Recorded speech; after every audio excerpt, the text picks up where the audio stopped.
Today, let's talk about the velocity revolution in Major League Baseball and the surprising rise of Bryan Woo. First, the big picture. Back in 2009, only 41% of fastballs reached 93 miles per hour or faster. By 2013, that number was 47%. In 2018, it was 53%. And this year, a staggering 74%.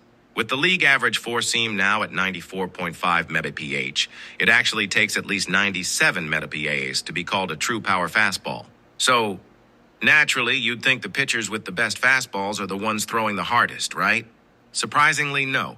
The leaders in four-seam run value this year are number 1, Joe Ryan, number 2, Nick Pivetta, and number 3, Bryan Woo.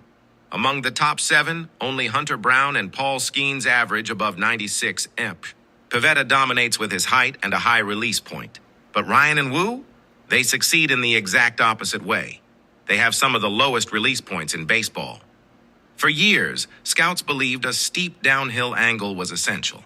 But Ryan and Woo are proving that a flat, low release can be just as effective. Woo's backstory is fascinating. He grew up in San Francisco as a shortstop, dreaming of being like Brandon Crawford. At Cal Poly, he converted to pitching, but the results weren't great. And just before the draft, he had Tommy John surgery.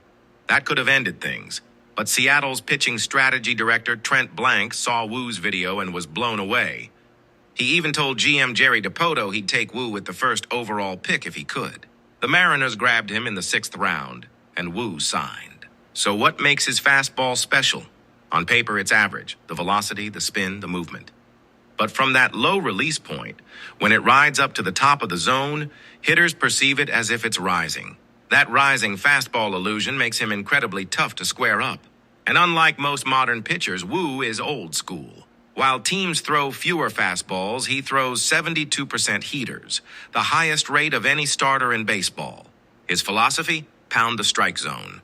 He trusts his stuff, doesn't shy away, and the results speak for themselves. His walks are way down, his strikeouts are up, and he's become one of the best strike-throwing machines in the league.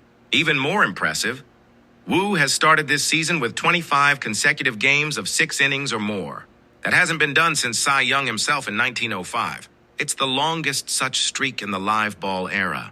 Not long ago, Woo was penciled in as Seattle's number 5 starter. Now he's leapfrogged Bryce Miller, Logan Gilbert, and even Luis Castillo to become the Mariners' de facto ace. He's a throwback, a pitcher who isn't afraid to give up the occasional home run, as long as he's relentlessly attacking hitters with fastballs. A style that reminds us of Cliff Lee or Curt Schilling. So the question is, how long can Bryan Woo keep this streak going? We'll find out in his next start, this Thursday against the Padres.